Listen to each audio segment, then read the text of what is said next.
Hello, good morning, good afternoon, good evening friends, आज आपको इस वीडियो लेक्चर से मैं टॉपिक कवर करा रहा हूं। टॉपिक का नाम है रिवर्स चार्ज मैकेनिज्म। एग्जाम के पॉइंट ऑफ व्यू से बहुत ही इंपॉर्टेंट टॉपिक है। ये आपको बहुत अच्छे से मालूम होगा। हर अटेम्प्ट के अंदर आरसीएम टॉपिक को लेके एग्जाम में पूछा ही जाएगा, क्योंकि इतना इंपॉर्टेंट टॉपिक है। शुरुआत करते हैं। बहुत ही अच्छे तरीके से मैं आपको इसकी अंडरस्टैंडिंग दूंगा। आप पूरा वीडियो लेक्चर देख लेंगे तो एग्जाम के पॉइंट ऑफ व्यू से आरसीएम को लेके जो नॉलेज है वो आपकी परफेक्ट नॉलेज हो जाएगी। चलिए शुरुआत करते हैं। सबसे पहले ओके, तो मैं यहां पर स्क्रीन पे लिख देता हूं आरसीएम। आरसीएम का मतलब क्या हो गया? रिवर्स चार्ज मैकेनिज्म है। ओके, आर स्टैंड्स फॉर क्या होगा? R stands for reverse. Okay, C stands for क्या हो जाएगा? C stands for charge. और एम स्टैंड्स फॉर क्या होगा? मैकेनिज्म। ये होता है हमारे लिए रिवर्स चार्ज मैकेनिज्म। आइए अब जूस निकालते हैं। कौन से वर्ड का? रिवर्स वर्ड का। देखिए, जीएसटी में नॉर्मली और जनरली कौन पेमेंट करता है? जीएसटी का डिपार्टमेंट को डिपॉजिट कौन कराता है? सप्लायर क्या करता है? जमा कराता है। और उस चार्ज को हम बोलते हैं कौन सा? एनसीएम, नॉर्मल चार्ज मैकेनिज्म या फॉरवर्ड चार्ज मैकेनिज्म। ओके, लेकिन जहां पे रिसिपेंट को क्या करना हो? डिपॉजिट करना हो।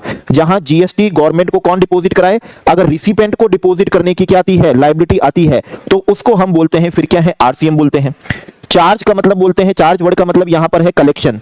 तो जब कलेक्शन डिपार्टमेंट जीएसटी का सप्लायर से करता है तो उसको वो बोलता है forward charge mechanism, normal charge mechanism. और वही जीएसटी का कलेक्शन, हालांकि जीएसटी इनडायरेक्ट टैक्स है, हमेशा उसका बर्डन किस पे रहेगा? रिसिपेंट पे ही रहने वाला है। लेकिन जब उसका कलेक्शन, डिपॉजिट भी किसको करवाना हो? रिसिपेंट को करवाना हो, तो उस चार्ज को हम बोलते हैं रिवर्स चार्ज मैकेनिज्म जो है। ओके, चलिए और पढ़ते हैं रिवर्स चार्ज के बारे में। जूस निकालते हैं। तो देखिए, ये हमारा कौन सा है? आरसीएम है। इसका जूस निकालें तो सेक्शन 24 में हमने देखा था कि अगर आपको आरसीएम में जीएसटी टैक्स का क्या करना है? पेमेंट करना है। ओके, तो आपको जीएसटी में क्या लेना पड़ेगा? कंपलसरी रजिस्ट्रेशन लेना पड़ेगा। तो जिसको भी आरसीएम में लायबिलिटी डिपॉजिट करवानी है एज पर सेक्शन 24, उसे जीएसटी में कंपलसरी रजिस्ट्रेशन लेना होता है। इसका भी और जूस आपके लिए यहां पर निकाल दूं तो जिसको भी रजिस्ट्रेशन लेना होता है, चाहे वो 24 से ही क्या हो? रजिस्टर्ड हो, आपको ध्यान होना चाहिए, फिर वो बन जाता है कौन सा person? Taxable person. Okay, taxable person है। ओके, और टैक्सेबल पर्सन पे ही जीएसटी क्या होता है? लेवी होता है। अच्छा, और जूस निकाले हैं हम आरसीएम वर्ड का। तो आरसीएम के केस में, रिवर्स चार्ज मैकेनिज्म के केस में, रिवर्स चार्ज मैकेनिज्म के केस में इसका जो पेमेंट होता है वो पेमेंट कैसे करना पड़ता है हमको? ई कैश लेजर से ही हम इसका क्या कर सकते हैं? पेमेंट कर सकते हैं। ओके, इसका जूस ये है कि हम इसका पेमेंट आईटीसी से नहीं कर सकते। कांट क्या है? Utilise ITC. यूटिलाइज्ड क्या है? कांट। यूटिलाइज्ड क्या है? ITC. Utilise ITC for payment of ठीक है, for payment of RCM liability, for payment of RCM liability. तो आरसीएम लायबिलिटी का पेमेंट करने के लिए ओके, आपको ई कैश से ही क्या करना पड़ेगा? पेमेंट करना पड़ेगा। आप आईटीसी से उसका क्या नहीं कर सकते? पेमेंट नहीं कर सकते। चलिए, और इसका भी हम और क्या निकाल देते हैं? आरसीएम का जूस निकाल देते हैं। तो आईटीसी चैप्टर के पर्पस के लिए, आईटीसी पर्पस के लिए, तो आईटीसी पर्पस के लिए अगर आपकी सप्लाई अंडर आरसीएम है तो उस सप्लाई को हम क्या मान लेते हैं? एग्जेम्प्ट सप्लाई मान लेते हैं। अगर आप सप्लायर हो ओके, और आप जो सप्लाई कर रहे हो वो अंडर आरसीएम है, आप जो सप्लाई कर रहे हो का मतलब है हम यहां बात कर रहे हैं कौन से की? आपकी आउटवर्ड सप्लाई की। तो अगर आपकी आउटवर्ड सप्लाई अंडर कौन सी है? आरसीएम है, तो उसको हम एग्जेम्प्ट सप्लाई मान लेंगे। एग्जेम्प्ट सप्लाई मानने में ऐसी स्थिति में आपको क्या नहीं होगा? नो आईटीसी का अवेलमेंट। उस सप्लाई के लिए आप इनपुट सर्विस कैपिटल गुड्स पे आईटीसी का क्या नहीं कर सकोगे? अवेलमेंट नहीं कर सकोगे। ओके, चलिए और आरसीएम वर्ड का जूस निकाल देते हैं। तो आरसीएम वर्ड का जूस है, अगर आपकी आउटवर्ड सप्लाई अंडर आरसीएम है, ओके, जूस देखिएगा, अगर आपकी आउटवर्ड सप्लाई जो है, अगर आपके आउटवर्ड सप्लाई अंडर क्या है? आरसीएम है, और एक्सक्लूसिवली आप सिर्फ यही क्या कर रहे हो? सप्लाई कर रहे हो, यही सप्लाई कर रहे हो, तो आपको रजिस्ट्रेशन की रिक्वायरमेंट से, रजिस्ट्रेशन की रिक्वायरमेंट से क्या मिल जाएगी? एग्जेम्पशन मिल जाएगी। ओके, अगर आप एक्सक्लूसिवली आप एक्सक्लूसिवली सिर्फ और सिर्फ कौन सी सप्लाई कर रहे हो? अंडर आरसीएम वाली सप्लाई कर रहे हो, तो आपको रजिस्ट्रेशन की रिक्वायरमेंट से क्या मिल जाएगी? एग्जेम्पशन मिल जाएगी। ऐसा अपन ने कहां पढ़ा था? 23 सबसेक्शन 2 की पावर से क्या आया था? नोटिफिकेशन आया, तो नोटिफिकेशन ने कहा कि आपको एग्जेम्प्ट कर रखा है। और अगर आपने इनवर्ड सप्लाई ली है अंडर आरसीएम, अगर आपने इनवर्ड सप्लाई ली है अंडर कौन सी? आरसीएम, तो फिर उस केस में आपको कंपलसरी क्या करवाना पड़ेगा? रजिस्ट्रेशन करवाना पड़ेगा। ये किसने कहा था? सेक्शन 24 ने कहा था। अच्छा, और जूस चाहते हैं, और जूस भी निकल जाएगा अंडर किसका? आरसीएम का। तो अंडर आरसीएम पे जो टाइम ऑफ सप्लाई होता है, गुड्स के केस में 12 सबसेक्शन 3 से निकलता है, तो सर्विसेज के केस में 13 सबसेक्शन 3 में प्रोविजन दिया है आरसीएम के केस में टाइम ऑफ सप्लाई निकालने का। ओके, आरसीएम के केस में टाइम ऑफ सप्लाई निकालने का। अच्छा, और आरसीएम का जूस चाहते हैं, तो आरसीएम का जूस और भी है। अगर आरसीएम के केस में सप्लायर, अगर आरसीएम के केस में सप्लायर क्या है? रजिस्टर्ड है, अगर सप्लायर क्या है? रजिस्टर्ड है, तो फिर वही उसकी क्या बनाएगा? टैक्स इनवॉइस बनाएगा। ठीक है ना, वो ही उसकी क्या बनाएगा, टैक्स इनवॉइस बनाएगा, सप्लायर ही उसकी क्या बनाएगा, टैक्स इनवॉइस बनाता है, भले पेमेंट किसको करना हो, रिसिपिएंट को करना हो। लेकिन अगर सप्लाई अंडर आरसीएम है और सप्लायर क्या है, अनरजिस्टर्ड है, तो फिर उस केस में एज पर 31 सबसेक्शन 3 और क्लॉज एफ के प्रोविजन से रिसिपिएंट उस आरसीएम वाली सप्लाई की क्या बनाएगा, खुद इनवॉइस बनाएगा, जिसे हम क्या बोलते हैं, सेल्फ इनवॉइस बोलते हैं। एल्स नहीं तो कौन बनाएगा, सप्लायर ही बनाएगा। लेकिन अगर सप्लायर अनरजिस्टर्ड हुआ और सप्लाई अंडर आरसीएम है तो रिसिपिएंट उसकी क्या बनाएगा, सेल्फ इनवॉइस बनाएगा। तो ऐसे बहुत और भी बहुत सारे इंटरप्रिटेशन होते हैं, कौन से वर्ड के, आरसीएम वर्ड के, जिसमें से पेमेंट किसमें करना पड़ता है, कैश में ही करना पड़ता है। और आईटीसी पर्पस के लिए हम इसको एग्जम्प्ट सप्लाई मानते हैं। और अगर आप कोई कॉमन इनपुट काम ले रहे हैं, ठीक है ना, अगर आपके पास में क्या है, कोई common input service capital goods का आईटीसी है, तो फिर उस केस में आपको क्या करना पड़ेगा, आईटीसी का अपॉर्शनमेंट भी करना पड़ेगा। ओके, आपको अपॉर्शनमेंट करना पड़ेगा ऑफ किसका, कॉमन आईटीसी का। अगर आप अंडर आरसीएम वाली सप्लाई भी कर रहे हो और एफसीएम वाली सप्लाई, दोनों सप्लाई कर रहे हो, आप आरसीएम वाली भी क्या कर रहे हो, सप्लाई कर रहे हो, और प्लस कौन सी सप्लाई कर रहे हो, एफसीएम वाली भी सप्लाई कर रहे हो, तो आरसीएम वाली सप्लाई के लिए आपको प्रोपोर्शनेट कॉमन आईटीसी का क्या करना पड़ेगा, रिवर्सल करना पड़ेगा। और जूस निकाले रिवर्सल का, तो रिवर्सल का प्रोपोर्शनेट रिवर्सल का मैकेनिज्म रूल 42 और किसमें दिया होता है, 43 में दिया होता है। ओके, कि किस तरीके से प्रोपोर्शनेट आईटीसी रिवर्स किया जाता है। तो ये हमने क्या पढ़ा, आरसीएम पढ़ा। अच्छा, और आरसीएम का और जूस चाहते हैं तो ये लीजिए, और आरसीएम का जूस। आरसीएम जो है वो हमारा आरसीएम सप्लाई ऑफ किस पे है, सर्विसेज पे भी है, और आरसीएम हमारा सप्लाई ऑफ किस पे भी है, गुड्स पर भी है। दोनों पर क्या है, हमारा आरसीएम है। तो आइए शुरुआत करते हैं आरसीएम की, हर एक वर्ड का जूस निकाल के बताता हूं। ओके, आपने ये लेक्चर पूरा देख लिया, आपको कुछ भी ऐसा बचा हुआ नहीं रहेगा जो आपको छूट गया हो, या ऐसी कोई बात नहीं रहेगी जो समझ में नहीं आई हो। ओके, आपके लिए सभी तरीके से नॉलेज पर्पस से, एग्जाम के पॉइंट ऑफ व्यू से, सब तरीके से आपकी नॉलेज बेहतरीन हो जाएगी इस वीडियो लेक्चर से। ओके, चलिए, तो सबसे पहले हम कर लेते हैं यहां पर आरसीएम की एंट्री। शुरुआत करते हैं किससे, सर्विसेज से। शुरुआत करते हैं किससे, सर्विसेज से। तो जूस निकालते हैं हम सबसे पहले हम। अच्छा, सर्विसेज का मतलब आप समझ रहे हैं, सर्विसेज का जूस होता है जो सेक्शन 2 क्लॉज किसने बताया, 102 ने क्या करा था, डिफाइन करा था कि जो गुड्स नहीं है वो सभी चीजें क्या है, सर्विसेज है। लेकिन मनी और सिक्योरिटी नीदर गुड्स नॉर क्या है, सर्विस है। तो सर्विस बेसिकली वही है जो 202 क्लॉज 102 में दी है। सबसे पहले वाली हम सर्विस कवर करते हैं, कौन सा, रेंटिंग की। ओके, रेंटिंग की। अगर रेंटिंग वर्ड का आप यूज चाहते हैं तो रेंटिंग में क्या होता है, जिस चीज को रेंट पे दिया जाता है उसका कंट्रोल और उसका पोसेशन दोनों दे दिया जाता है। होता है रेंटिंग क्या है, उसका भी जूस निकाल देते हैं। रेंटिंग बेसिकली क्या है, परमिट टू यूज है, और परमिट टू यूज क्या होती है, सप्लाई ऑफ सर्विस होती है। और रेंटिंग में कंट्रोल और पोजीशन किसको दिया जाता है, रिसिपिएंट को दिया जाता है। अच्छा, और देखते हैं, रेंटिंग भी कवर है, और यहां पर कौन सा कवर है, अगर हम हायरिंग की भी सर्विस दे रहे हैं तो वो भी क्या है, कवर है। हायरिंग में क्या होता है, हायरिंग में हम उसका कंट्रोल और पोजीशन नहीं देते। ओके, कंट्रोल भी नहीं देते हैं हम, आपको उसका क्या नहीं देते, पोजीशन भी नहीं देते, बस परमिट टू क्या कर देते हैं, यूज दे देते हैं। हाँ, परमिट टू यूज तो दे देंगे कि आप उसको परमिट टू यूज आप यूज तो कर सकते हो, लेकिन ऐसा नहीं है कि उस पे हमने आपको क्या दे दिया हो, कंट्रोल दे दिया हो। लेकिन रेंटिंग में कंट्रोल और पोजीशन हम दोनों ही क्या कर देते हैं, आपको दे देते हैं। अच्छा, और जूस निकालते हैं। तो रेंटिंग और हायरिंग किस चीज की है, तो बेसिकली यहां पर रेंटिंग और हायरिंग करी है हमने किसकी, मोटर व्हीकल की। ओके, तो अगर कोई भी सप्लायर है जो मोटर व्हीकल की क्या कर रहा है, रेंटिंग और क्या कर रहा है, हायरिंग कर रहा है, तो ये आरसीएम वाली एंट्री एप्लीकेबल होगी। अच्छा, इसका और जूस निकाल देते हैं। इसका मतलब फिर यहां पर ये भी है कि अगर उस मोटर व्हीकल से ट्रांसपोर्टेशन की सर्विस दी जा रही है, ओके, कौन सी सर्विस दी जा रही है, ट्रांसपोर्टेशन की सर्विस दी जा रही है, तो उस पे आरसीएम नहीं है। ट्रांसपोर्टेशन का जूस निकालें तो बेसिकली ट्रांसपोर्टेशन में क्या होता है, ट्रांसपोर्टेशन में शेड्यूल होता है, पहले से शेड्यूल्ड होता है, रूट भी शेड्यूल रहता है। ओके, और टाइम भी क्या रहता है, शेड्यूल रहता है कि इस रूट पे और इस टाइम पे क्या होती है, गाड़ी चलती है। लेकिन रेंटिंग और हायरिंग में क्या होता है, रेंटिंग और हायरिंग का जूस निकालें तो वो एट डिस्पोजल ऑफ क्या होता है, रिसिपिएंट होता है। मतलब रिसिपिएंट के डिस्पोजल पे होता है कि वो उसे किस समय कैसे क्या करेगा, यूज करेगा। एट द डिस्पोजल और डिस्क्रिशन ऑफ क्या होता है, रिसिपिएंट होता है। तो बेसिकली आरसीएम रेंटिंग और हायरिंग पे है, इसका मतलब ट्रांसपोर्टेशन पे नहीं है। और ट्रांसपोर्टेशन की पहचान क्या होती है कि शेड्यूल रूट होता है, शेड्यूल क्या रहता है, टाइम रहता है। चलिए, और जूस निकालते हैं मोटर व्हीकल का। तो मोटर व्हीकल भी कौन से वाले, मोटर व्हीकल भी कौन से, तो मोटर व्हीकल का हमने यहां पर क्या निकाला, जूस निकाला। तो मोटर व्हीकल वो वाले जो कैरी करते हैं, कैरी कौन सा, पैसेंजर, जो डिजाइन टू कैरी कौन से हो, पैसेंजर वाले हो। ओके, डिजाइन टू कैरी क्या हो, पैसेंजर वाले हो। जैसे इसका जूस निकालें तो एग्जांपल अपन लिख देते हैं, जैसे कि क्या हो गई है, इनोवा है, ओके, या क्या हो गई है, अर्टिगा हो गई है। तो ये डिजाइन टू कैरी कौन सी है, पैसेंजर वाली है। अच्छा, और जूस निकालें तो इसका मतलब है कि अगर गुड्स ट्रांसपोर्टेशन, गुड्स कैरिज वाली जो गाड़ी होती है, जो क्या होती है, गुड्स कैरिज वाली होती है, अगर उस गाड़ी को अगर आप रेंट पे और क्या दे रहे हो, हायर पे दे रहे हो, इसकी अगर आप क्या कर रहे हो, रेंटिंग कर रहे हो, या उसकी आप क्या कर रहे हो, हायरिंग कर रहे हो, रेंटिंग हायरिंग कर रहे हो तो उस पे आरसीएम वाली एंट्री नहीं है। आरसीएम वाली एंट्री कौन सी गाड़ी पे है? जो पैसेंजर को कैरी करने वाली होती है उस पे क्या है हमारी ये एंट्री है। चलिए इतना हमने क्या निकाल लिया, अभी जूस निकाल लिया। अब इनोवा अर्टिगा अपन ने हायर पे दी है, इनोवा अर्टिगा हमने हायर पे दी, अब दी किसने है तो उसका जूस निकालें तो बेसिकली आरसीएम एंट्री तभी एप्लीकेबल होगी कि जिसने वो टैक्सी हायर पे दी है, रेंट पे दी है, वो सप्लायर कौन होना चाहिए? अदर देन बॉडी कॉर्पोरेट होना चाहिए। सप्लायर क्या होना चाहिए? अदर देन क्या होना चाहिए? बॉडी कॉर्पोरेट होना चाहिए। Okay, other then body corporate. अच्छा, इसका भी आप जूस चाहते हैं तो इसका एग्जांपल हो गया कि सप्लायर हमारा इंडिविजुअल भी हो सकता है, ठीक है ना। सप्लायर हमारा क्या हो सकता है? मान लीजिए क्या हो सकती है? फर्म भी हो सकती है। बस अदर देन क्या होना चाहिए? बॉडी कॉर्पोरेट होना चाहिए। अदर देन क्या हो? बॉडी कॉर्पोरेट हो। ओके, अच्छा और जूस निकालूं तो इसका मतलब ये भी है कि हमारा सप्लायर रजिस्टर्ड भी हो सकता है, ठीक है ना, तो भी क्या लग जाएगा? आरसीएम लग जाएगा। और इवन लिख भी देता हूं, इवन अगर सप्लायर क्या है? अनरजिस्टर्ड है, अगर सप्लायर क्या है? अनरजिस्टर्ड है, तो भी क्या लग जाएगा? आरसीएम लग जाएगा। बस होना क्या चाहिए? अदर देन बॉडी कॉर्पोरेट होना चाहिए। अच्छा और जूस निकालें तो कब लगेगा आरसीएम? जब हमारी सप्लाई का कौन है? रिसिपेंट है। जो हमारी सप्लाई का, जिसको अपन ने गाड़ी क्या दी है? मोटर व्हीकल पैसेंजर वाली गाड़ी रेंट पे दी, हायर पे दी है, वो जो बॉडी कॉर्पोरेट है, वो जो रिसिपेंट है, वो क्या होना चाहिए? वो बॉडी कॉर्पोरेट ही होना चाहिए। वो मस्ट भी क्या होना चाहिए? बॉडी कॉर्पोरेट ही होना चाहिए। ओके, जैसे कि एग्जांपल पे अपन ले लेते हैं, जैसे कि अपन ने टैक्सी वाले ने जेनपेक्ट में इनोवा क्या दे रखी है? रेंट पे दे रखी है। जेनपेक्ट क्या हो गया? बॉडी कॉर्पोरेट हो गया।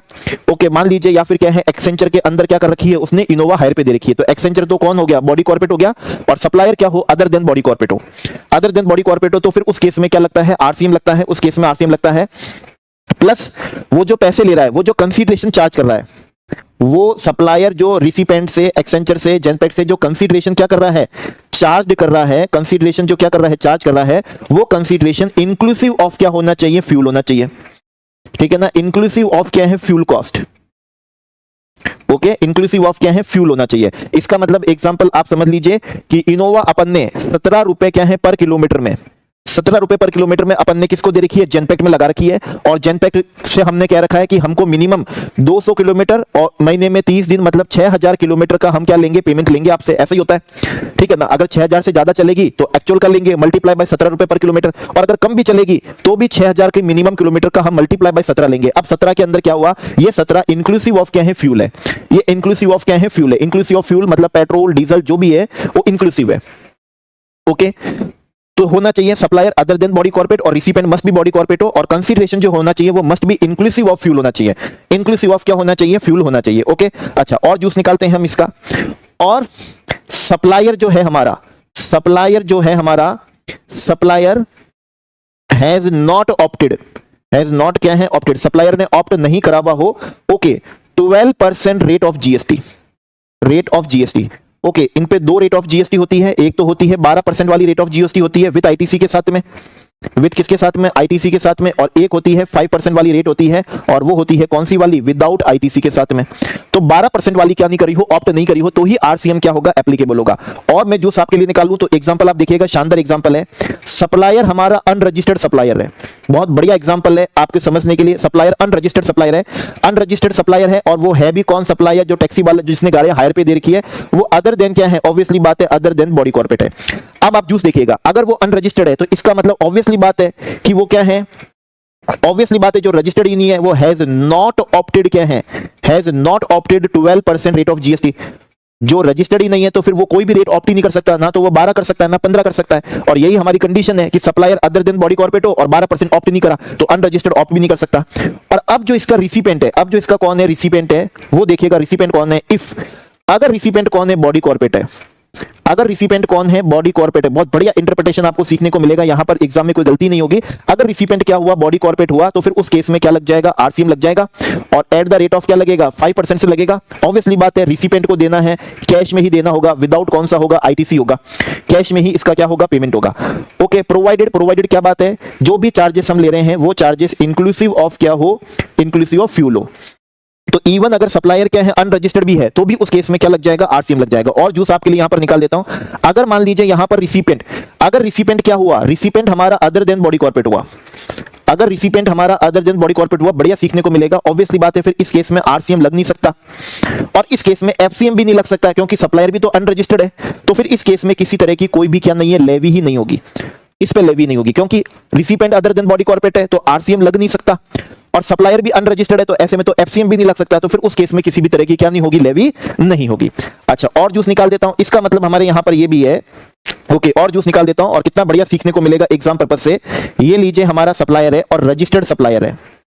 इस बार हमने सप्लायर को क्या बना दिया, रजिस्टर्ड क्या बना दिया, सप्लायर बना दिया। और रजिस्टर्ड सप्लायर है, और मान लीजिए उसने क्या कर लिया, ऑप्टेड कर लिया है 12% रेट ऑफ जीएसटी। ठीक है ना, रजिस्ट्रेशन कराया तो उसने 12% रेट ऑफ जीएसटी क्या कर ली है, ऑप्ट कर ली है, 12% रेट ऑफ जीएसटी। लेकिन है खुद कौन, अदर देन बॉडी कॉर्पोरेट है कौन है, अदर देन क्या है, बॉडी कॉर्पोरेट है। इसने रेंटिंग हायरिंग की क्या दी है, सप्लाई दी है। किसको दी है वो हम कर लेते हैं, मान लीजिए इसने सप्लाई दी है किसको, बॉडी कॉर्पोरेट को। रिसिपेंट कौन है, बॉडी क्या है, कॉर्पोरेट है। तो इस केस में भी क्या नहीं लग सकेगा, किसी तरह का कोई आरसीएम नहीं लग सकेगा। इस तरह का कोई भी आरसीएम लग नहीं सकता, क्योंकि उसने 12% वाली रेट क्या कर ली है, ऑप्ट कर ली है। तो फिर इस केस में एफसीएम लगेगा। ओके, और सप्लायर को एफसीएम में क्या करना पड़ेगा, पेमेंट करना पड़ेगा 12% की रेट से। ठीक है ना, सप्लायर 12% की रेट से क्या करेगा, पे करेगा, लेकिन विद किसके साथ में, आईटीसी को यूटिलाइज करने के साथ में, क्योंकि इस केस में आरसीएम लग नहीं सकता। सेम विथ मान लीजिए अगर रिसिपेंट कौन हुआ, मान लेते हैं रिसिपेंट कौन है, अदर देन बॉडी कॉर्पोरेट है। रिसिपेंट अदर देन क्या है, बॉडी कॉर्पोरेट है, तो भी इस केस में आरसीएम नहीं लग सकता। तो भी इस केस में तो कोई आरसीएम नहीं लग सकता। ओके, क्या लगेगा, ऑब्वियसली बात है क्या लगेगा, एफसीएम ही लगेगा, क्योंकि सप्लायर जीएसटी में रजिस्टर्ड है, एफसीएम ही लगेगा। और वो 12% की रेट से जीएसटी का क्या करेगा, पेमेंट करेगा 12% की रेट से। और जूस निकाल दूं मैं आपके लिए, तो लगभग लास्ट एग्जांपल समझ लेते हैं हम इसको। ये लीजिए सप्लायर कौन है, रजिस्टर्ड सप्लायर है। अच्छा, जब रजिस्ट्रेशन कराया होगा तो इसको ऑप्ट करना पड़ा होगा 12% या 5% वाली रेट, तो ये हम कर देते हैं रजिस्टर्ड है, और नॉट ऑप्टेड क्या है, 12% रेट ऑफ जीएसटी। इसने 12% रेट ऑफ जीएसटी को ऑप्ट नहीं करा। इसका इंटरप्रिटेशन ऑब्वियसली बात है कि हैज क्या है, ऑप्टेड है। इसका मतलब रजिस्ट्रेशन कराते समय हैज क्या हुआ, ऑप्टेड हुआ, और कौन सा ऑप्ट कर लिया, 5% रेट ऑफ जीएसटी इसने क्या कर ली, ऑप्ट कर ली। 5% रेट ऑफ जीएसटी क्या कर ली, ऑप्ट कर ली। मान लेते हैं ये कौन है, अदर देन बॉडी कॉर्पोरेट भी है। मान लेते हैं हमारा जो सप्लायर है अदर देन कौन सा है, बॉडी कॉर्पोरेट है। अब एग्जांपल का आप जूस देखिएगा, अब इसने अगर क्या दी है, सप्लाई दी है, किसको दी है, टू बॉडी कॉर्पोरेट को दी है। तो फिर उस केस में क्या लगेगा, आरसीएम लगेगा। बॉडी कॉर्पोरेट रिसिपेंट को पे करना पड़ेगा 5% विदाउट आईटीसी, क्योंकि आरसीएम हमेशा कैश में ही क्या होता है, पे होता है, विदाउट आईटीसी। विदाउट किसके साथ में, आईटीसी के साथ में, मतलब कैश में ही क्या करना पड़ेगा, उस रिसिपेंट को ये आरसीएम वाली लायबिलिटी पे करनी पड़ेगी। लेकिन अगर मान लीजिए रिसिपेंट कौन हुआ, अगर recipient other then body corporate हुआ, अगर रिसिपेंट कौन हुआ, अदर देन क्या हुआ, बॉडी कॉर्पोरेट हुआ, तो ऑब्वियसली बात है इस केस में किसी भी तरह का आरसीएम लग नहीं सकता। तो फिर उस केस में क्या लगेगा, एफसीएम ही लगेगा।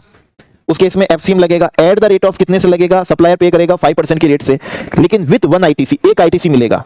ठीक है ना, रेस्ट्रिक्टेड आईटीसी मिलेगा। जूस देखिएगा, रेस्ट्रिक्टेड आईटीसी मिलता है, नॉलेज बढ़िया मिल रही है आपको यहाँ पर। रेस्ट्रिक्टेड आईटीसी, और रेस्ट्रिक्टेड आईटीसी कौन सा है, सेम लाइन ऑफ बिजनेस। अगर इसने भी मोटर व्हीकल इनोवा को हायर पे लेके आगे हायर पे दे रहा है एक्सेंचर को, तो उसने जो खुद हायर पे ली है, वो जो सेम लाइन ऑफ कौन सी बिजनेस वाली जो इसने इनपुट सर्विस ली है, और उस पे जो जीएसटी क्या करा है, पे करा है, सेम लाइन ऑफ बिजनेस का भी जूस निकाल दो। तो इसका मतलब है एक्सेंचर को रेंट पे और हायर पे देने के लिए इसने खुद ने भी क्या करी है, मोटर व्हीकल रेंटिंग पे ली है, और उसको किस पे ली है, हायरिंग पे ली है। क्या लिए, हायरिंग पे ली। तो उस पे जो जीएसटी पे करा है सिर्फ वो आईटीसी मिलेगा, बाकी और कोई आईटीसी नहीं मिलेंगे, और 5% की रेट से क्या करना पड़ेगा, इसको पेमेंट करना पड़ेगा। ओके, तो ये हमारा यहां पर पूरा क्या दिया हुआ था, जूस दिया हुआ था। और जो नोट्स हैं, ये नोट्स तारीफ नहीं कर रहा, इतने बेहतरीन है कि जितना भी बताइए सारे एग्जाम्पल यहां पर क्या करे हुए, लिखे हुए, सब कुछ लिखा हुआ है यहां पर। ठीक है ना, हर एक वर्ड का यहां पर जूस निकाला हुआ है, और उसको अलग अलग एग्जाम्पल की तरह बनाकर क्या करा हुआ है, दिया हुआ है, अलग अलग एग्जाम्पल बना के दिए हुए। ओके, तो ये हमारी कौन सी एंट्री थी, रेंटिंग वाली एंट्री थी। ओके, ठीक है, चलिए नेक्स्ट पर आते हैं हम। यस, आइए नेक्स्ट एंट्री करते हैं। तो नेक्स्ट एंट्री का हम जूस निकालते हैं। तो नेक्स्ट एंट्री है हमारी किस पे, रेंटिंग पे। नेक्स्ट एंट्री हमारी किस पे है, रेंटिंग पे। ओके, अगेन रेंटिंग का मतलब, रेंटिंग का जूस क्या होता है, हमने उसको परमिट टू क्या करा है, यूज करा है। और परमिट टू यूज का मतलब क्या होता है, इसका मतलब होता है ये एक सप्लाई ऑफ क्या है, सर्विस है, क्योंकि टाइटल ट्रांसफर नहीं हो रहा, तो ये सप्लाई ऑफ सर्विस है। अच्छा, और जूस निकालें तो यहां पर किस चीज की रेंटिंग हो रही है, तो रेंटिंग हो रही है किसकी, रेसिडेंशियल बिल्डिंग की।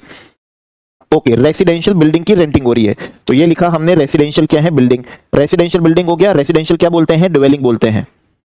Okay, residential dwelling. अच्छा, इसका अगर हम और जूस निकालें कि अगर रेसिडेंशियल बिल्डिंग की रेंटिंग होती है, क्या होती है, रेंटिंग होती है, जूस निकालते हैं। और वो अगर हम रेसिडेंशियल पर्पस के लिए दे रहे हैं, ठीक है ना, कौन से पर्पस के लिए दे रहे हैं, रेसिडेंशियल पर्पस के लिए दे रहे हैं, और जूस निकाल देते हैं। और जिसको दे रहे हो वो कौन है? अनरजिस्टर्ड है। जिसको आपने मकान किराए पे दिया है रहने के लिए, ओके, किराए पे देना मतलब रेंटिंग हुआ, मकान मतलब रेसिडेंशियल बिल्डिंग हुई, रहने का मतलब रेसिडेंशियल पर्पस हुआ, जिसको दिया वो अनरजिस्टर्ड है, तो फिर ऐसे में तो वो सप्लाई ही जीएसटी में एग्जेम्प्ट हो जाती है। और जब कोई सप्लाई जीएसटी में एग्जेम्प्ट होती है तो उस पर आरसीएम एफसीएम का क्वेश्चन ही क्या नहीं होता, अराइज नहीं होता। अच्छा, और जूस निकाल लेते हैं।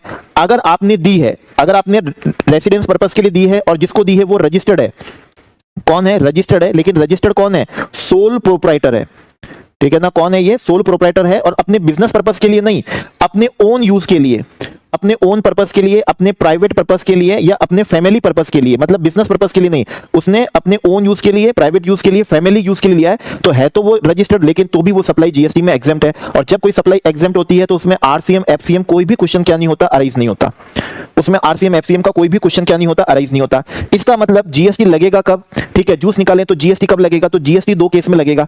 दिया तो रेसिडेंशियल पर्पस पे ही है, लेकिन दिया किसको है? रजिस्टर्ड को।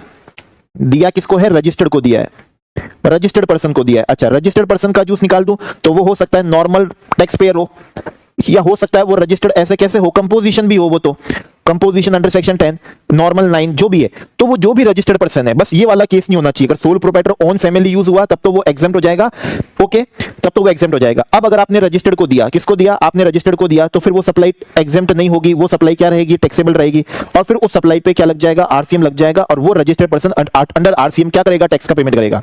और जूस निकालना है तो जूस समझ लीजिए, जैसे कि जो रजिस्टर्ड है वो रजिस्टर्ड कौन है? सोल प्रोप्राइटर है, ठीक है ना। कौन है वो? सोल प्रोप्राइटर है। और अपने बिजनेस पर्पस के लिए, कौन से यूज के लिए? बिजनेस पर्पस का मतलब है कि खर्चा, ओके, खर्चा क्या करेगा? बिजनेस में क्लेम करेगा, वो तो आईटीसी भी ले सकता है। तो ऐसी स्थिति में फिर वो सप्लाई क्या नहीं होती है? एग्जेम्प्ट नहीं होती है, ओके। और फिर उस पे sole proprietor registered person RCM में टैक्स का क्या करेगा? पेमेंट करेगा। अंडर आरसीएम टैक्स का क्या करेगा? वो पेमेंट करेगा, ओके। नाउ लिसन, अब बहुत इंपॉर्टेंट सुनिएगा और इंटरप्रिटेशन निकाल रहा हूं आपके लिए। अगर मान लीजिए आपने जो पर्पस दिया वो रेसिडेंशियल नहीं है, वो कौन से पर्पस के लिए? बिल्डिंग तो रेसिडेंशियल ही है, ओके, लेकिन कौन से पर्पस के लिए है? कॉमर्शियल पर्पस के लिए है। तो कॉमर्शियल पर्पस पे तो किसी भी तरह की कोई भी एग्जेम्पशन है ही नहीं, ये जूस समझ लीजिए। अगर आप कॉमर्शियल पर्पस पे देंगे तो कोई एग्जेम्पशन नहीं है, एग्जेम्पशन सिर्फ रेसिडेंशियल पर्पस पे है। और वो भी कब है? जब अनरजिस्टर्ड को दो, या रजिस्टर्ड में भी सोल प्रोप्राइटर ओन यूज के लिए, प्राइवेट यूज के लिए, फैमिली यूज के लिए, तो एग्जेम्प्ट है। एल्स नहीं तो रजिस्टर्ड को दोगे तो टैक्सेबल है और आरसीएम लगेगा। अगर कॉमर्शियल पर्पस पे दोगे तो एग्जेम्पशन तो है ही नहीं, एग्जेम्पशन नहीं है, जूस निकालते हैं। इसका मतलब फिर वो सप्लाई क्या हो गई?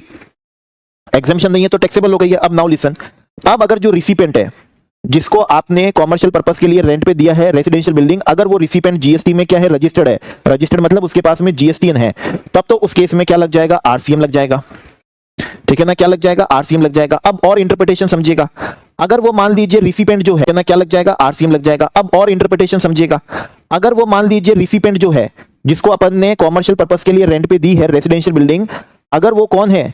रजिस्टर्ड नहीं है, अनरजिस्टर्ड है, ठीक है ना। क्या है? वो अनरजिस्टर्ड है। तो ऐसी स्थिति में आरसीएम तो लगेगा ही नहीं, आरसीएम तो लगेगा नहीं। अब एफसीएम की बात आई तो देखिए, एफसीएम भी तभी लगेगा अगर सप्लायर क्या हुआ? रजिस्टर्ड हुआ। तो सप्लायर इफ क्या हुआ? रजिस्टर्ड हुआ, तब तो एफसीएम लग जाएगा। लेकिन अगर सप्लायर ही इसमें क्या हुआ? अनरजिस्टर्ड हुआ, इस केस में सप्लायर ही क्या हुआ? अनरजिस्टर्ड हुआ, तो एफसीएम भी नहीं लगेगा, आरसीएम भी नहीं लगेगा। मतलब उस केस में तो किसी भी तरह की कोई लेवी होगी ही नहीं। तो आरसीएम कब लगेगा? इवन अगर आप रेसिडेंशियल पर्पस के लिए दे रहे हो लेकिन रजिस्टर्ड पर्सन को दे रहे हो तो आरसीएम लग जाएगा। और कॉमर्शियल पर्पस पे दे रहे हो तो एग्जेम्पशन है ही नहीं, रिसिपेंट रजिस्टर्ड है तो आरसीएम लग जाएगा। और रिसिपेंट अगर रजिस्टर्ड नहीं है तो एफसीएम तभी लगेगा जब सप्लायर क्या होगा? रजिस्टर्ड होगा। अगर सप्लायर भी रजिस्टर्ड नहीं होगा तो उस केस में कोई भी पेमेंट नहीं होगा, किसी भी तरह की कोई भी क्या नहीं होगी? लेवी नहीं होगी। तो ये सारे एग्जाम्पल, ये सारे, ठीक है ना, एग्जाम्पल भी मैंने यहां पर क्या करे हुए हैं? लिखे हुए। सारे के सारे एग्जाम्पल क्या करे हुए हैं? लिखे हुए हैं। तो ये हमारी एंट्री यहां पर क्या हो गई है? कवर हो गई। आइए वन मोर एंट्री अब हम कवर करते हैं और जूस निकालते हैं अगली एंट्री का। देखिए अगली एंट्री अगेन क्या हो रही है? रेंटिंग हो रही है। रेंटिंग का बता चुका हूं, परमिट टू यूज होता है, सप्लाई ऑफ सर्विस होती है। लेकिन इस बार रेंटिंग रेसिडेंशियल बिल्डिंग की नहीं हो रही। कौन सी बिल्डिंग की हो रही है? कॉमर्शियल बिल्डिंग की है। अच्छा, कॉमर्शियल बिल्डिंग का जूस निकालें अगर, तो कॉमर्शियल बिल्डिंग का मतलब है कि कॉमर्शियल बिल्डिंग पे तो किसी तरह की कोई एग्जेम्पशन है ही नहीं, मतलब नो एग्जेम्पशन का मतलब इसका भी जूस निकाल लूं तो इवन अगर आप कॉमर्शियल बिल्डिंग को रेसिडेंस पर्पस के लिए भी दे दो तो भी कोई एग्जेम्पशन नहीं होगी। और अगर आप कॉमर्शियल पर्पस पे भी दे दो तो भी किसी तरह की कोई एग्जेम्पशन होगी नहीं, क्योंकि कॉमर्शियल बिल्डिंग के रेंटिंग पे किसी भी तरह की कोई भी एग्जेम्पशन नहीं है। फिर आप रेसिडेंस पर्पस पे दो या कॉमर्शियल पर्पस पे दो, एग्जेम्पशन तो मिलेगी ही नहीं, एग्जेम्पशन मिलेगी नहीं। अब हम जूस निकालते हैं। अब जो सप्लाई का कौन है? रिसिपिएंट है, वो सप्लाई का रिसिपिएंट। ध्यान से देखिएगा, जूस बढ़िया है, देखिएगा। अगर रिसिपिएंट जीएसटी में क्या है? रजिस्टर्ड है, तो ऐसा नहीं है कि आरसीएम लग जाएगा, वो आरसीएम तभी लगेगा इस केस में जब सप्लायर क्या होगा, अनरजिस्टर्ड होगा। अनरजिस्टर्ड क्या होगा, सप्लायर होगा, और रिसिपेंट कौन होगा, रजिस्टर्ड होगा, तो फिर उस केस में क्या लग जाएगा, आरसीएम लग जाएगा। तो उस केस में आरसीएम लग जाएगा। अच्छा, और जूस निकाल लूं, अगर मान लीजिए रिसिपेंट क्या हुआ, अनरजिस्टर्ड है, तो हमारा तो सप्लायर भी अनरजिस्टर्ड है और रिसिपेंट भी अनरजिस्टर्ड है, ना तो इस केस में आरसीएम लग सकता है और ना ही इस केस में एफसीएम लग सकता है। तो इस केस में किसी भी तरह का कोई भी क्या नहीं होगा, पेमेंट ही नहीं होगा, इसमें किसी भी तरह का कोई भी पेमेंट नहीं होगा। अच्छा, अब और जूस निकाल रहा हूं, ध्यान से सुनिएगा। अब ये जो रजिस्टर्ड है, ये मान लीजिए नॉर्मल टैक्स पेयर है, नॉर्मल टैक्स पेयर, कंपोजिशन वाला नहीं है, रजिस्टर्ड है, नॉर्मल टैक्स पेयर है और सप्लायर अनरजिस्टर्ड है, क्या लगेगा, आरसीएम लग जाएगा। लेकिन अगर यही रिसिपेंट जो है हमारा रजिस्टर्ड है, लेकिन वो रजिस्टर्ड किस में है, कंपोजिशन में है, किस में है, कंपोजिशन में है, अंडर किस में है, सेक्शन 10 में है, अंडर सेक्शन 10 में है। तो बात सुनिएगा, अगर आप मई 25 दे रहे हैं तब तो इस केस में भी आरसीएम लग जाएगा क्योंकि रिसिपेंट क्या है, रजिस्टर्ड है। लेकिन अगर आप क्या है, नवंबर 25 या क्या है, ऑनवर्ड्स हैं, ठीक है ना, क्या है, ऑनवर्ड्स है, तो फिर ऐसी स्थिति में कोई आरसीएम नहीं लगेगा और फिर एफसीएम भी नहीं लग पाएगा क्योंकि सप्लायर भी रजिस्टर्ड नहीं है, तो ना आरसीएम लग पाएगा ना एफसीएम लग पाएगा। अगर रिसिपेंट कंपोजिशन रजिस्टर्ड है, सेक्शन 10 में रजिस्टर्ड है, तो आरसीएम नहीं लगेगा और फिर एफसीएम भी नहीं लग सकता क्योंकि हमारे एग्जांपल में तो सप्लायर ही क्या था, अनरजिस्टर्ड था। अच्छा, और एग्जांपल जूस निकाल देता हूं। मान लीजिए अपने एग्जांपल, अगले एग्जांपल में सप्लायर रजिस्टर्ड है, रजिस्टर्ड है, सर्विस कौन सी है, अगेन वही रेंटिंग वाली है, बिल्डिंग कौन सी है, ऑब्वियसली बात कॉमर्शियल बिल्डिंग है, एग्जामिशन तो किसी तरह की हो ही नहीं सकती इस पे, तो कॉमर्शियल बिल्डिंग है, चाहे किसी भी पर्पस के लिए आप रेंट पे दे दो, इस पे एग्जामिशन है ही नहीं। अब आप देखिएगा, प्लस अब जो रिसिपेंट है, इंटरप्रिटेशन देखिएगा, अब जो रिसिपेंट है, अब अगर रिसिपेंट रजिस्टर्ड भी है, अब अगर रिसिपेंट आपका कौन है, रजिस्टर्ड भी है, रजिस्टर्ड मतलब जीएसटीएन भी है, ओके, तो भी उस केस में किसी तरह का क्या नहीं होगा, आरसीएम नहीं होगा क्योंकि सप्लायर क्या हो गया है, रजिस्टर्ड है, तो उस केस में आरसीएम लग ही नहीं सकता। अच्छा, लेकिन अगर रिसिपेंट मान लीजिए क्या है, अनरजिस्टर्ड है, अनरजिस्टर्ड है, तो ऑब्वियसली बात है आरसीएम भी नहीं लग सकता, लेकिन हाँ एफसीएम जरूर लग जाएगा क्योंकि सप्लायर क्या था, रजिस्टर्ड था। हाँ, अगर सप्लायर ही अनरजिस्टर्ड होता, सप्लायर ही क्या होता, अनरजिस्टर्ड, और रिसिपेंट भी अनरजिस्टर्ड होता, तो ना तो आरसीएम लगता पता ना एफसीएम लग पाता। ओके, तो ये हमारा कंप्लीट इंटरप्रिटेशन था और इंटरप्रिटेशन जो भी है वो सारी इंटरप्रिटेशन एग्जांपल के साथ में नोट्स के अंदर क्या है, मेंशन है, जो आरसीएम की हर एंट्री को बहुत ही सिंपल बना देते हैं और बहुत ही आसान तरीके से क्या कर देते हैं, समझा भी देते हैं। तो ये हमारी वन मोर एंट्री क्या हो गई, पूरी हो गई। आइए नेक्स्ट एंट्री हम यहां पर क्या करते हैं, कवर करते हैं। यस, नेक्स्ट कर रहे हैं, बहुत ही इंपॉर्टेंट है और वो है हमारे लिए कौन सा, जीटीए। आइए जीटीए का गुड्स जूस निकालते हैं। तो जीटीए में जी स्टैंड फॉर क्या होता है, गुड्स है, और टी स्टैंड फॉर क्या होता है, गुड्स ट्रांसपोर्ट, ओके, और ए स्टैंड फॉर क्या है, एजेंसी। अच्छा, एजेंसी वर्ड का जूस निकालें तो एजेंसी का मतलब होता है जब कुछ हमारा कोई काम होता है और हम किसी कोई काम को दूसरों को करने के लिए क्या कर देते हैं, हमारा काम आउटसोर्स कर देते हैं कि हमारा काम आप हमको करके दीजिए, तो उसको वो जो करते हैं वो एजेंसी कहलाती है। तो जीटीए, अच्छा जीटीए का जूस निकालें तो जीटीए की पहचान होती है कि ये क्या करते हैं, इश्यू ऑफ कंसाइनमेंट नोट करते हैं। इश्यू ऑफ क्या करते हैं, कंसाइनमेंट नोट करते हैं, जिसमें कंसाइनर की डिटेल, कंसाइनी की डिटेल, पर्सन लायबल टू पे फ्रेट, पर्सन लायबल टू पे जीएसटी, गुड्स की डिटेल, गुड्स का डिस्क्रिप्शन, गाड़ी का डिस्क्रिप्शन जिससे हो रहा है ट्रांसपोर्टेशन, वो सब होता है। ओके, अच्छा, और जूस निकालें तो गुड्स ट्रांसपोर्ट एजेंसी रोड के थ्रू गुड्स का क्या करती है, ट्रांसपोर्टेशन करती है। रोड के थ्रू गुड्स का क्या करती है, ट्रांसपोर्टेशन करती है।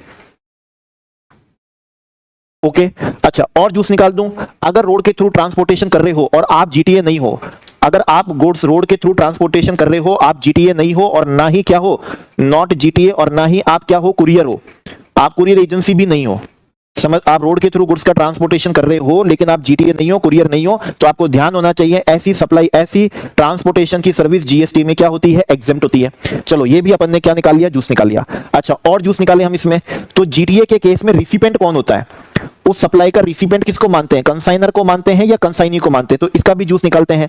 तो जीटीए के केस में कंसाइनर और कंसाइनी में से, कंसाइनर और कंसाइनी में से जो भी पर्सन जीटीए को, जो भी पर्सन लायबल टू पे फ्रेट होता है, कंसाइनर कंसाइनी में से जीटीए को जो भी पर्सन लायबल टू पे क्या होता है, फ्रेट होता है, जो उनको क्या करेगा, फ्रेट का पेमेंट करेगा, वही उसका क्या कहलाएगा, रिसिपेंट कहलाएगा, वही उसका क्या कहलाएगा, रिसिपेंट कहलाएगा। अच्छा, और जूस निकाल देते हैं।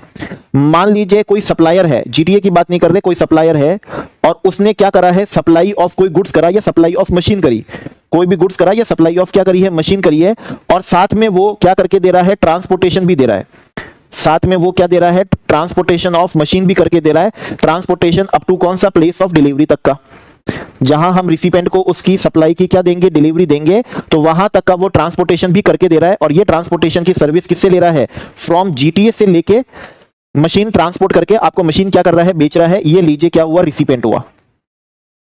किसी जीटीए से ट्रांसपोर्टेशन की सर्विस ली और सप्लायर ने मशीन सप्लाई करी और डिलीवरी तक का क्या करके दिया, ट्रांसपोर्टेशन करके दिया। अब ध्यान से समझिएगा। ओके, जूस निकलता है। ये सप्लाई कौन सी हो गई है, कंपोजिट सप्लाई हो गई है। अलॉन्ग विद ट्रांसपोर्टेशन करना कौन सी सप्लाई हो गई है, कंपोजिट सप्लाई हो गई। सप्लायर के लिए बात कर रहे हैं, कंपोजिट सप्लाई है। और कंपोजिट सप्लाई की टैक्सेबिलिटी कैसे होती है, तो जो भी इसमें से प्रिंसिपल सप्लाई होगी, ट्रांसपोर्टेशन और सप्लाई ऑफ मशीन में से जो भी इसकी प्रिंसिपल सप्लाई होगी, ऑब्वियसली बात है सप्लाई ऑफ मशीन ही क्या है, प्रिंसिपल सप्लाई है, तो उसी के अकॉर्डिंग उसकी क्या होगी, टैक्सेबिलिटी होगी। उसी को अपन क्या मानते हुए, सप्लाई मानते हुए उसकी क्या करेंगे, टैक्सेबिलिटी करेंगे। ओके, मतलब इसको अपन ट्रांसपोर्टेशन की सर्विस ट्रीट नहीं करेंगे।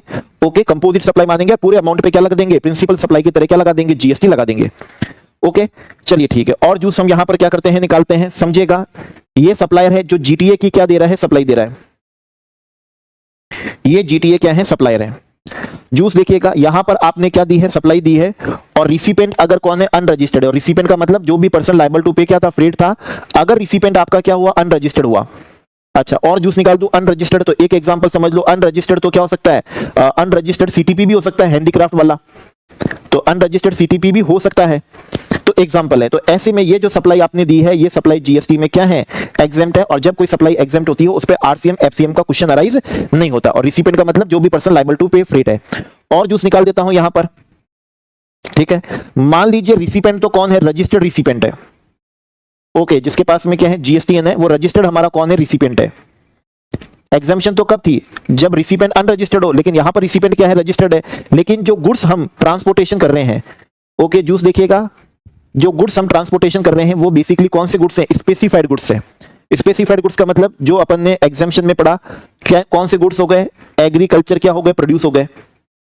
एग्रीकल्चर क्या है, प्रोड्यूस। तो इवन एग्रीकल्चर प्रोड्यूस का ट्रांसपोर्टेशन आप किसी रजिस्टर्ड रिसिपेंट को भी दोगे तो भी वो सप्लाई जीएसटी में क्या रहेगी, एग्जेम्प्ट ही रहेगी।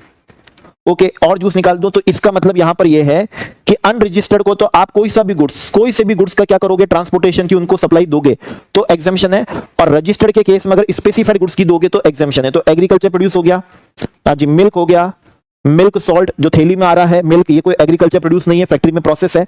मिल्क हो गया, सॉल्ट हो गया, आटा हो गया, फ्लोर हो गए, ठीक है ना, क्या है, पल्सेस है, दालें, फूड ग्रेन है, ठीक है ना, फूड ग्रेन है। और खास बात क्या है, राइस भी है। और आपको मालूम है राइस एग्रीकल्चर प्रोड्यूस नहीं होता है, लेकिन उसका ट्रांसपोर्टेशन क्या है, एग्जेम्प्ट है। अच्छा, और जूस निकालते हैं। या फिर ट्रांसपोर्टेशन हो रहा है किसका, न्यूज़पेपर का, मैगजीन्स का। ओके, न्यूज़पेपर्स का और किसका, ओके न्यूज़पेपर और किसका, मैगजीन्स का, न्यूज़पेपर मैगजीन्स, यस। ओके, और जूस निकाल देता हूं न्यूज़पेपर का भी। तो ये कौन से न्यूज़पेपर है, ये वो न्यूज़पेपर वाले हैं जो रजिस्टर्ड है, जीएसटी की बात नहीं कर रहा, रजिस्टर्ड है, रजिस्ट्रार ऑफ किसके, ठीक है, रजिस्ट्रार ऑफ कौन सा है, न्यूज़पेपर है। बस ये आपको हाईलाइट कर देता हूं मैं इसमें। तो रजिस्टर्ड है विद रजिस्ट्रार ऑफ कौन सा, न्यूज़पेपर, पूरा नहीं लिखना पड़ेगा। चलिए, और कौन से गुड्स हैं, और जूस निकाल देते हैं। तो जो रिलीफ मटेरियल्स होते हैं, जैसे मैन मेड या नेचुरल कैलेमिटी हो जाती है, man made like bomb blast हो गया तो रिलीफ मटेरियल पहुंचाए जाते हैं। ओके, या डिफेंस इक्विपमेंट्स हो गए आर्मी के। और या फिर कौन सी है, ऑर्गेनिक मैन्योर, जैविक खाद। तो इनका क्या कर रहे हैं, ट्रांसपोर्टेशन कर रहे हैं। इवन अगर रिसिपेंट क्या है, रजिस्टर्ड भी है, तो भी वो ट्रांसपोर्टेशन क्या रहेगा, एग्जेम्प्ट रहेगा। तो भी वो ट्रांसपोर्टेशन क्या रहेगा, एग्जेम्प्ट रहेगा। आइए और जूस निकालते हैं अब हम यहां पर।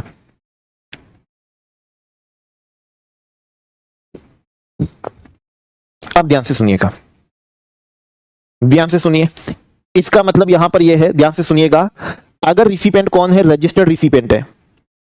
ओके, कौन है, रजिस्टर्ड कौन है, रिसिपेंट है। और प्लस अदर देन क्या है, स्पेसिफाइड गुड्स है।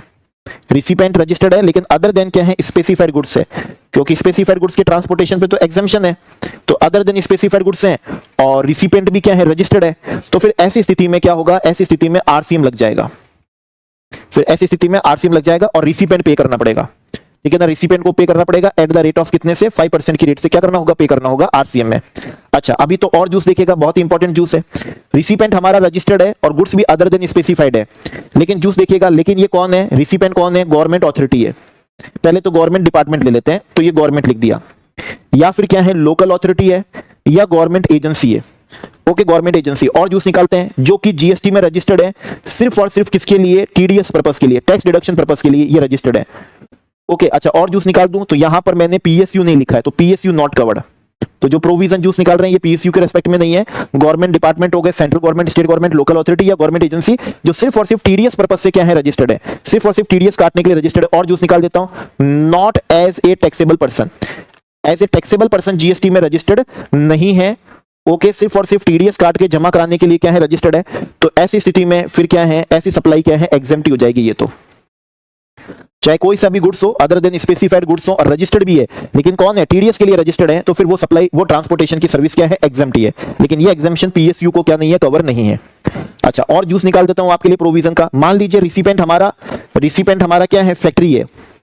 अच्छा, फैक्ट्री का भी जूस निकालू तो हर कोई फैक्ट्री नहीं, फैक्ट्री वही वाली जिसपे फैक्ट्रीज एक्ट क्या होता है, एप्लीकेबल होता है। तो उन्हीं फैक्ट्री की क्या कर रहे हैं, बात कर रहे हैं जिनपे फैक्ट्रीज एक्ट एप्लीकेबल होता है। ओके, या फिर क्या हो, बॉडी कॉर्पोरेट हो, हाँ जी, क्या हो, बॉडी कॉर्पोरेट हो। पार्टनरशिप क्या है, फर्म, चाहे आपने उसको रजिस्टर्ड कराई हो, चाहे आपने उसको रजिस्टर्ड नहीं भी कराई हो, ठीक है, चाहे आपने रजिस्टर्ड कराई, चाहे आपने रजिस्टर्ड नहीं भी कराई हो। ओके, हाँ जी, रिसिपेंट कौन है, सोसाइटी है, रिसिपेंट सोसाइटी है। कोऑपरेटिव क्या है, सोसाइटी है, जो सोसाइटी रजिस्ट्रेशन एक्ट में बनती है ना वो। या फिर मान लीजिए कोई एओपी है, एसोसिएशन ऑफ क्या है, पर्सन है। अब ध्यान से सुनिएगा, हमने इनको क्या कर रहे हैं, ये रिसिपेंट है, ट्रांसपोर्टेशन कर रहे हैं, और कौन से गुड्स का कर रहे हैं, ऑब्वियसली बात है अदर देन स्पेसिफाइड गुड्स का। क्यों, अगर स्पेसिफाइड गुड्स का करोगे तब तो वो एग्जम्पशन ही हो जाएगी। इसका मतलब है अदर देन स्पेसिफाइड क्या कर रहे हैं, गुड्स का कर रहे हैं। तो फिर ऐसी स्थिति में क्या लगेगा, आरसीएम लगेगा। आरसीएम लगेगा एट द रेट ऑफ कितने से, 5% से रिसिपेंट को कैश में डिपॉजिट कराना पड़ेगा। और जूस निकाल देता हूं मैं आपके लिए, और जूस निकाल देता हूं। मान लीजिए ये जो रिसिपेंट है जीएसटी में, ये इवन क्या है, अनरजिस्टर्ड है। ये जीएसटी में क्या नहीं है, रजिस्टर्ड नहीं है, अनरजिस्टर्ड है, तो भी इन पे क्या लगेगा, आरसीएम लगेगा। इनको सेक्शन 24 में कंपलसरी रजिस्ट्रेशन करवाना पड़ेगा और 5% की रेट से कैश में इनको टैक्स का पेमेंट करना पड़ेगा। तो या फिर तो रिसिपेंट रजिस्टर्ड हो तो आरसीएम लग जाएगा, और अगर या फिर ये कौन हो, फैक्ट्री हो, बॉडी कॉर्पोरेट हो, पार्टनरशिप फर्म हो, सोसाइटी, कोऑपरेटिव सोसाइटी, एओपी हो, ओके, तो फिर उस केस में क्या लग जाएगा, आरसीएम, भले ये क्या नहीं हो, रजिस्टर्ड नहीं हो। अच्छा, और जूस निकाल देता हूं मैं यहां पर। मान लीजिए हमारा ये जो जीटी है, ये खुद जीएसटी में क्या है, अनरजिस्टर्ड है, तो भी उस केस में क्या होगा, आरसीएम एप्लीकेबल होगा, डजंट मैटर, तो भी आरसीएम क्या होगा, एप्लीकेबल होगा। भाई अनरजिस्टर्ड हो तब तो एग्जम्पशन ही नहीं, एग्जम्पशन है। स्पेसिफाइड गुड्स हो, रिसिपेंट कोई भी हो, तो भी क्या, एग्जम्पशन है। लेकिन अगर अदर देन स्पेसिफाइड गुड्स हैं और रिसिपेंट कौन है, रजिस्टर्ड है, तो आरसीएम लगेगा, भले सप्लायर जीटी अनरजिस्टर्ड हो। या फिर आप factory, body corporate, partnership firm हो, इवन अनरजिस्टर्ड हो, तो भी क्या लगेगा, आरसीएम क्या हो जाएगा, लग जाएगा। अच्छा, और जूस निकाल देता हूं मैं आपके लिए यहां पर। हाँ जी, क्या लगेगा, जब भी क्या लगेगा, आरसीएम लगेगा, तो रिसिपेंट पे करेगा एट द रेट ऑफ कितने से, 5% से पे करेगा रिसिपेंट। और कैसे पे करेगा, ई कैश लेजर से क्या करेगा, पेमेंट करेगा। ओके, और जीटीए पे बाय डिफॉल्ट क्या रहेगा, आरसीएम रहेगा। और जूस निकाल देता हूं, इवन जीटीए अनरजिस्टर्ड है, इवन जीटीए क्या है, अनरजिस्टर्ड है, तो भी क्या लगता है, आरसीएम एप्लीकेबल होता है। बस रिसिपेंट या फिर तो रजिस्टर्ड हो, और या फिर फैक्ट्री, बॉडी कॉर्पोरेट, स्पेसिफाइड या ऑर्गेनाइज सेक्टर हो, तो आरसीएम लगता है, और ई कैश में उनको जमा कराना पड़ता है। लेकिन जीटीए के पास में यहां पर क्या दिया है, ऑप्शन दिया है। क्या दिया है, ऑप्शन दिया है कि इस आरसीएम को आप किस में बदल सकते हो, एफसी में बदल सकते हो। भाई जहां एग्जेम्पशन है वहां तो टैक्स पे ही नहीं करना, वहां तो टैक्स पे नहीं करना, लेकिन जहां एग्जेम्पशन नहीं है वहां ऑप्शन दिया है आपको कि आप एफसीएम ऑप्ट करना चाहते हो तो एफसीएम को ऑप्ट कर सकते हो।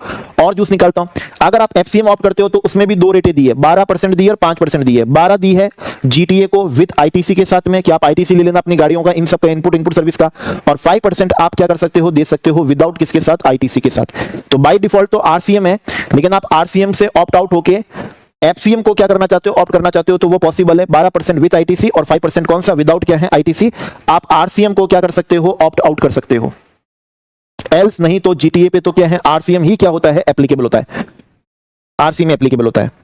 अच्छा, और जूस निकाल दूं, अगर रिसिपेंट आपका कौन है, रजिस्टर्ड है, और अदर देन स्पेसिफाइड गुड्स है, तो बाय डिफॉल्ट क्या लगेगा, आरसीएम लगेगा। और जूस निकाल देता हूं, ये जो रजिस्टर्ड है, ये registered as a normal tax payer भी हो सकता है, और रजिस्टर्ड एज ए कैसे हो सकता है, कंपोजिशन भी हो सकता है, कोई फर्क नहीं पड़ता, जैसे भी क्या हो, रजिस्टर्ड हो। लेकिन अगर transportation other than specified goods का है तो आरसीएम लगेगा एट द रेट ऑफ कितने से, 5% से। तो ये हमने यहां पर जीटीए का भी पूरा क्या निकाल लिया, यहां पर जूस आपके लिए क्या कर दिया है, निकाल दिया है। यस, पूरा जूस हमने यहां पर क्या कर दिया, निकाल दिया। और जूस जो है वो नोट्स में भी यहां पर रेडीमेड क्या करा हुआ है, सब कुछ लिखा हुआ है, रेडीमेड लिखा हुआ है यहां पर। तो ये हमारी जीटीए वाली भी एंट्री यहां पर क्या हुई, कंप्लीट हुई। यस, तो आइए नेक्स्ट करते हैं, और नेक्स्ट है हमारा लीगल सर्विस। आइए लीगल सर्विस का क्या निकालें, जूस निकालें आपके लिए। तो देखिए बहुत बढ़िया है, अगर आर्बिट्रल ट्राइब्यूनल है, आर्बिट्रल क्या है, नहीं आर्बिट्रल नहीं, ओके, जूस देखिएगा, अगर ट्राइब्यूनल ने क्या दी है, लीगल सर्विस दी है, ट्राइब्यूनल लीगल सर्विस दी है तो आपको ध्यान होना चाहिए कोर्ट ट्राइब्यूनल जो अपनी क्या दे रहा है, सर्विसेज दे रहा है, वो शेड्यूल 3 में कवर है, neither supply of goods not supply of service. लेकिन ये अगर कौन है, आर्बिट्रल ट्राइब्यूनल है, अगर कौन है, आर्बिट्रल क्या है, ट्राइब्यूनल है, तो आर्बिट्रल ट्राइब्यूनल शेड्यूल 3 में क्या नहीं है, कवर्ड नहीं है, मतलब वो सप्लाई ऑफ क्या है, सर्विस है, वो सप्लाई ऑफ क्या है, सर्विस है। ओके, आइए अब इसका भी आपके लिए यहां पर क्या निकाल दें, जूस निकाल दें। तो मान लीजिए आर्बिट्रल ट्राइब्यूनल है, ओके, या फिर कोई क्या है, एडवोकेट है जिसने अपनी लीगल सर्विस दी, या फिर फर्म ऑफ क्या है, एडवोकेट है, एडवोकेट है, या फिर फर्म ऑफ क्या है, एडवोकेट है, ओके, और या फिर सीनियर एडवोकेट है। तो ऑब्वियसली बात है, ऊपर वाले पॉइंट में मैं सीनियर एडवोकेट की बात नहीं करी थी, इस वाले में सीनियर एडवोकेट है। ओके, अच्छा लिख भी दूं तो इसका जूस का मतलब यहां पर यह है कि ये जो एडवोकेट है अदर देन क्या है, सीनियर एडवोकेट है। भाई ये जो एडवोकेट है वो अदर देन कौन सा है, सीनियर एडवोकेट है, other than senior advocate. Okay, अब आपके लिए जूस निकालते हैं, इंटरप्रिटेशन निकालते हैं, आप देखते जाइएगा। ये जब कभी भी अपनी सप्लाई ऑफ क्या देते हैं, सर्विस देते हैं, और सप्लाई ऑफ सर्विस देते हैं टू किसको, अदर देन बिजनेस एंटिटी को। ओके, जूस निकाल रहे हैं टू अदर देन किसको, बिजनेस एंटिटी को देते हैं। तो ऐसी स्थिति में वो सप्लाई जीएसटी में क्या हो जाती है, एग्जेम्प्ट हो जाती है, और जो एग्जेम्प्ट होती है उस पर आरसीएम एफसीएम का क्वेश्चन ही राइज नहीं होता। और मान लीजिए दे रहे हैं टू किसको, बिजनेस एंटिटी को, लेकिन बिजनेस एंटिटी कौन सी, गरीब बिजनेस एंटिटी। गरीब बिजनेस एंटिटी मींस उसका जो टर्नओवर है रजिस्ट्रेशन कराने की थ्रेशोल्ड लिमिट से ज्यादा नहीं है, तो भी क्या हो जाएगी, एग्जेम्प्ट हो जाएगी वो, तो भी वो सप्लाई क्या हो जाएगी, एग्जेम्प्ट हो जाएगी। और टू किसको दे रहे हो, या फिर गवर्नमेंट, लोकल अथॉरिटी, इनको दे रहे हो, तो वो अगर अमीर बिजनेस एंटिटी भी है तो भी वो सप्लाई क्या हो जाएगी, एग्जेम्प्ट हो जाएगी। समझ में आई बात ये? तो ये बिजनेस एंटिटी गरीब हो, गवर्नमेंट मतलब गरीब हो तो भी एग्जेम्प्ट ही रहेगी, और अमीर हो तो भी एग्जेम्प्ट रहेगी। अगर गवर्नमेंट को क्या दी जा रही है, लीगल सर्विस दी जा रही है, तो वो गवर्नमेंट डिपार्टमेंट, लोकल अथॉरिटी जो है वो अगर अमीर है, मतलब उनका टर्नओवर रजिस्ट्रेशन कराने की थ्रेशोल्ड लिमिट से ज्यादा है तो भी एग्जेम्प्ट है, और नहीं है तो भी एग्जेम्प्ट है। तो अदर देन बिजनेस एंटिटी को लीगल सर्विस एग्जेम्प्ट हो गई। और जूस निकाल देता हूं इसका मतलब है कि आपने अदर देन बिजनेस एंटिटी मतलब उनको पर्सनल पर्पस के लिए, अदर देन बिजनेस पर्पस के लिए आपने उनको लीगल सर्विस क्या करी, दी है, उन्होंने पर्सनल पर्पस के लिए क्या ली है, लीगल सर्विस ली है। और इवन अगर बिजनेस पर्पस के लिए भी क्या कर रहे हैं, ले रहे हैं, लेकिन जो रिसिपेंट है, जो कौन है, रिसिपेंट है, वो अगर गरीब बिजनेस एंटिटी है, गरीब का मतलब है कि उनका टर्नओवर पिछले साल का रजिस्ट्रेशन कराने की थ्रेशोल्ड लिमिट ज्यादा नहीं है, तो भी वो सप्लाई क्या है, एग्जेम्प्ट है। इसका मतलब टैक्सेबल कब है, इसका मतलब टैक्सेबल तब है जब आपने किसको दी हो, बिजनेस एंटिटी को दी हो। जूस देखिएगा, बिजनेस एंटिटी मतलब अमीर बिजनेस एंटिटी जिसका टर्नओवर रजिस्ट्रेशन कराने की थ्रेशोल्ड लिमिट से ज्यादा हो, और प्लस वो अदर देन क्या हो, गवर्नमेंट हो, अदर देन क्या हो, गवर्नमेंट हो, तभी वो सप्लाई क्या होगी, टैक्सेबल होगी, तभी वो सप्लाई क्या होगी, टैक्सेबल होगी। और जब वो सप्लाई क्या होगी, टैक्सेबल होगी, तो आरसीएम में बिजनेस एंटिटी उस पे जीएसटी क्या करेगी, डिपॉजिट करवाएगी। ये बिजनेस एंटिटी, अमीर बिजनेस एंटिटी जो है अदर देन गवर्नमेंट, ये इस पे अंडर आरसीएम में टैक्स क्या करेगी, डिपॉजिट करवाएगी। अभी तो और जूस देखिएगा आप इसमें, ये देखिए इधर कोई इंडिविजुअल एडवोकेट है, ये इंडिविजुअल या फिर कोई फर्म ऑफ क्या है, एडवोकेट है, ये इंडिविजुअल या फर्म ऑफ क्या है, एडवोकेट है। ओके, जूस देखिएगा, इन्होंने लीगल सर्विस क्या करी है, किसी को दी है, टू किसको, अदर एडवोकेट को, टू अदर किसको, एडवोकेट को। वो अदर एडवोकेट सीनियर भी हो सकता है, ठीक है ना, वो भी क्या हो सकता है, मे बी सीनियर, वो हो सकता है जिसको आपने दी हो वो कौन सा हो, सीनियर हो भी सकता है, नहीं भी हो सकता, डजंट मैटर। लेकिन आप जो हो, आप तो कौन हो, अदर देन सीनियर हो, अदर देन कौन हो, सीनियर हो। और जूस देखिएगा, आपने जिसको दूसरे एडवोकेट को सर्विस दी है, मान लेते हैं कि वो कौन है, अमीर भी है, मान लेते हैं वो क्या है, अमीर बिजनेस एंटिटी है। ऐसी स्थिति में भी वो सप्लाई, एक एडवोकेट दूसरे एडवोकेट को क्या दे रहा है, लीगल सर्विस दे रहा है, और जिसको दे रहा है वो अमीर बिजनेस एंटिटी भी है, तो भी वो सप्लाई जीएसटी में क्या है, एग्जेम्प्ट है। अच्छा, अभी तो और देखिएगा juice, last second last juice देखिए, अगर सप्लायर कौन है, सीनियर एडवोकेट है, अगर सप्लायर कौन है, सीनियर एडवोकेट है, और उसने लीगल सर्विस दी है, उसने क्या दी है, लीगल सर्विस दी है टू किसको, अदर एडवोकेट को। अगर सीनियर एडवोकेट ने अगर लीगल सर्विस दी है टू किसको, अदर एडवोकेट को, और मान लेते हैं कि वो अदर एडवोकेट कौन है, अमीर बिजनेस एंटिटी है, तो यहां पर किसी तरह की कोई भी एग्जेम्पशन नहीं है। सीनियर एडवोकेट के केस में अगर आप बिजनेस एंटिटी को दे रहे हो, और अगर वो बिजनेस एंटिटी एडवोकेट भी है, अमीर बिजनेस एंटिटी एडवोकेट भी है, तो भी कोई एग्जेम्पशन नहीं है। हाँ, इस केस में जरूर क्या लग जाएगा, आरसीएम लग जाएगा, इस केस में जरूर क्या लग जाएगा, आरसीएम लग जाएगा। आरसीएम का मतलब है कौन पे करेगा, रिसिपेंट पे करेगा।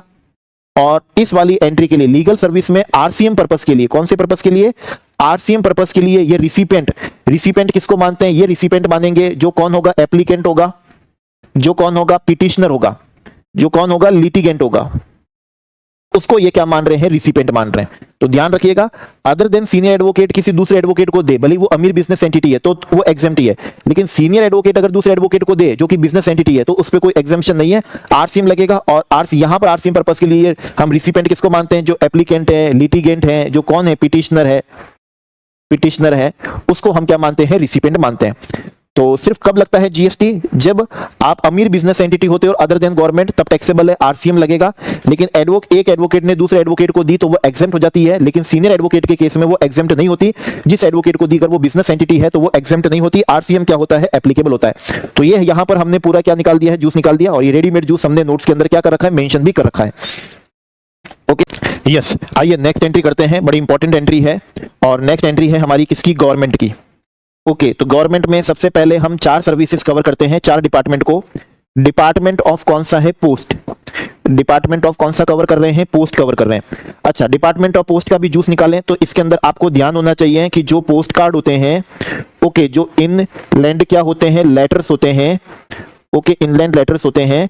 और जो बुक पोस्ट होती है, जूस देखते जाइएगा, बुक पोस्ट है या ऑर्डिनरी क्या है, पोस्ट है। ऑर्डिनरी क्या है, पोस्ट है। और इनमें जो एनवलप ही होंगे, तो अगर जो का वेट अगर 10 ग्राम से क्या है, कम है, अगर 10 ग्राम से कम है तो ऐसी स्थिति में वो सप्लाई जीएसटी में क्या होती है, एग्जेम्प्ट होती है। ओके हाँ, स्पीड पोस्ट एग्जेम्प्ट नहीं है, इसका भी जूस देख लीजिएगा, स्पीड पोस्ट क्या नहीं है, एग्जेम्प्ट नहीं है। ओके तो डिपार्टमेंट ऑफ पोस्ट वैसे तो क्या है, टैक्सेबल है। डिपार्टमेंट ऑफ पोस्ट वैसे तो क्या है, टैक्सेबल है, लेकिन एक्सेप्ट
क्या नहीं होता है, अराइज नहीं होता है।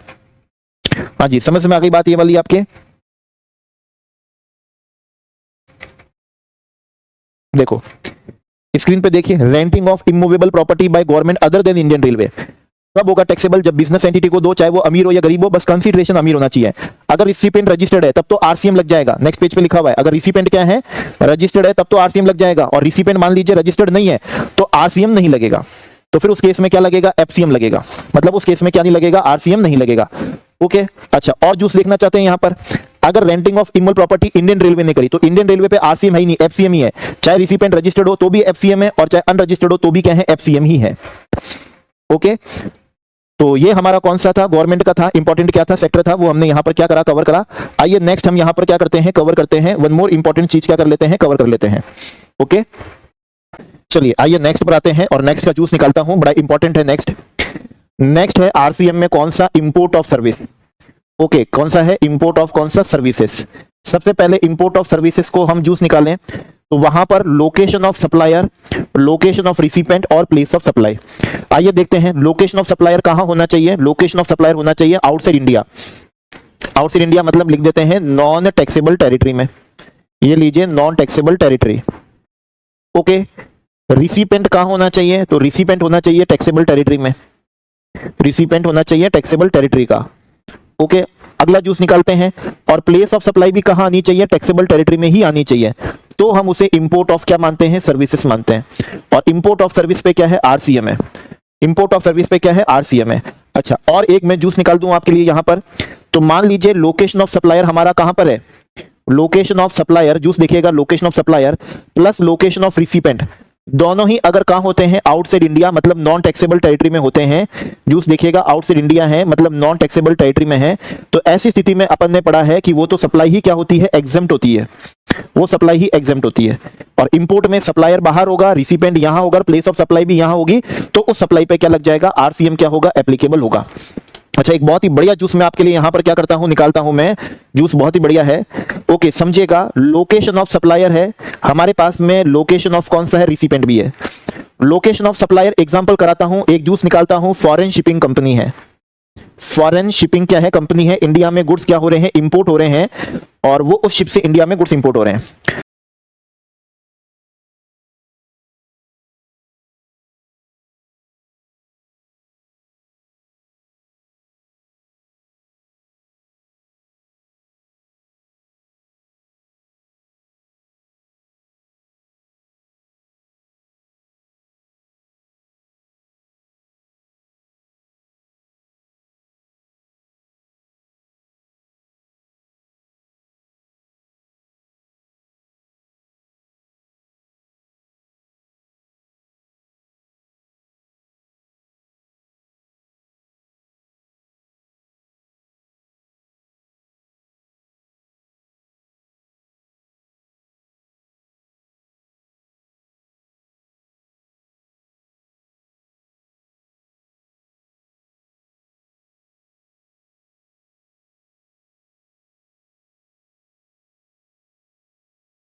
यूनिवर्सिटी ऑफ क्या है डायरेक्टर।